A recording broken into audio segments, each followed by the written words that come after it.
Hello दोस्तों, केना छी अहाँ सब? अहाँ सबके स्वागत करै छी एक और नया ब्लॉग में। तो चलो आइ के ब्लॉग में अहाँ सबके देखाबो जा रहल छी आलू और मटर के चटपटा सब्जी बनाबे के एकदम आसान तरीका और देसी तरीका, एकदम मस्त तरीका से बन जाए। तो अहाँ सब लास्ट तक बनल रहियो। तो देखियो आधा किलो आलू के बढ़िया से उबाल लेलिए। देखियो धुआं निकल रहा है। तो आलू के उबाल उसीन लेने छिए। तो अहूँ सब उसीन के राख लेब, ठीक है। इम्हर देखियो एगो टमाटर के काट लेलिए, ठीक। इम्हर लहसुन और आदि के सेहो सोहि के धो लेलिए। इम्हर 4 गो प्याज के सेहो काट लेलिए पतला पतला में। आधा किलो आलू दिलिए तो 250 ग्राम हरियर मटर के छील लेलिए। इम्हर आदि और लहसुन के पेस्ट बना लेलिए, ठीक है। इम्हर फिर आलू सोहा गेलै, ई सब तैयारी भऽ गेलै। इम्हर आब लोहिया में तेल ढीपऽ ले धऽ देबै गरम हुअ लेल, ठीक है। तेल गरम भऽ जाएत तो ओहिमे अपन जीर खसा देबै, सूखा लाल मिर्च खसा देवे, तेज पत्ता है तो वो खसा देवे, हमारा पास नहीं उपलब्ध चले। और जखनी धीप जात पछुए जीरा और सूखा लाल मिर्च सब, तो प्याज खसा देवे और बढ़िया से लार चार लेब, ठीक है। और लाल चार भ जाए तो एक बाद में पेस्ट खसा देवे लहसुन और अदरक के, ठीक। वो खसेला के बाद फिर लार चार लेब बढ़िया से, ठीक। ई लारर चारर भ जाए तो फिर आप टमाटर खसा देवे, जे काट के रखने रही टमाटर, एकरो बढ़िया से फिर लार चार लेब, ठीक है। एकरो लारर चारर भ जाए तो हल्दी खसा देवे। हल्दी 1 चम्मच से ज़्यादा नहीं देवे, काफ़ी है 1 चम्मच मस्त भ जाए।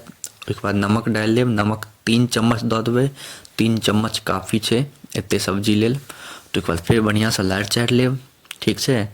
आप कनी बढ़िया से लारबै चारबै आराम से धीप देवे, ठीक है। अब देखियो एहन भ जाए तो बाद में धनिया पाउडर 1.5 चम्मच दऽ देवे, 1.5 चम्मच काफ़ी है।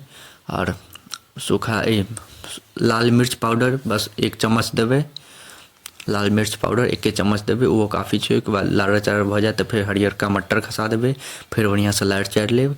एकरा कनी देर तक बढ़िया से भुजबै, ठीक है। जते बढ़िया से भुजबै ना ओते बढ़िया स्वाद आएत।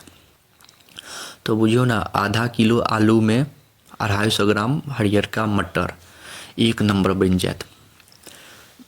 बड़ी मस्त सब्जी बनत है ठंडा मौसम में, एकदम मजा आबै छै खाए में, की कहो। तो ई लार चार भ जात तो के बाद अब में आलू के बढ़िया से फोड़ लेब, आलूओ सब खसा लेब। उसीने के आलू देवे, काट के नहीं देवे, काट के बेकार भ जाए छै। तो सब आलू के फोड़ लेब बढ़िया से आ सब बढ़िया से खसा लेब। खसायल भ जाए तो फिर बढ़िया से लार चार देवे। अब देखियो कते मस्त लाग रहल छै ई भूजल खाए में, एते नीक लागत, बड़ी मजा आयत। हम जैसे हमें स्कूल जाइए तैसे हमें इहे खा के हम जाइए स्कूल, और टिफिनो में ल जाइए। क्योंकि हम स्कूल जाए में लेट हो जाए तो मम्मी के सब्जी एहन भुजले रही छले बनल, तो यह निकाल के खाओ ले दऽ दै छलिए, टिफिनो में दऽ दै छलिए, लऽ के चलि जाइ छलिए। किएकि इमे ग्रेवी नहीं रही छै तो ओ टिफिन में लऽ जेनाइ मुश्किल होइ छै ना। तो यह टिफिन में लऽ के चलि जाइए, एक नंबर लगे छै खाए में। बिना रोटियों साथे खा सकै छी, रोटियों साथे खा सकै छी। अब बढ़िया से एकरा भूज लेब 5 मिनट तक, ठीक है। भुजा जाए ताहिमे अब पानि खसा लेब। देखियो जे हिसाब से हम पानि बताबै छी उहे हिसाब से अहाँ सब देबै, एहि हिसाब से पानि डालि देबै। एक बार फिर कनिक लार चार देबै, सब मसाला सब पानि में बढ़िया से मिल जाए। देखियो एहि हिसाब से बढ़िया से लार चार लेब, जे हिसाब से देखा रहल छी उहे हिसाब से बढ़िया से लार चार लेब, जे सब रस में बढ़िया से अथी मिल जाए, ठीक है। अहाँ के जे हिसाब से अपन पानि देबाक है तो हिसाब से डालि लेब। जते अहाँ के पानि नीक लगे, रस नीक लगे, ओहि हिसाब से अपन पानि डालि देबै, ठीक।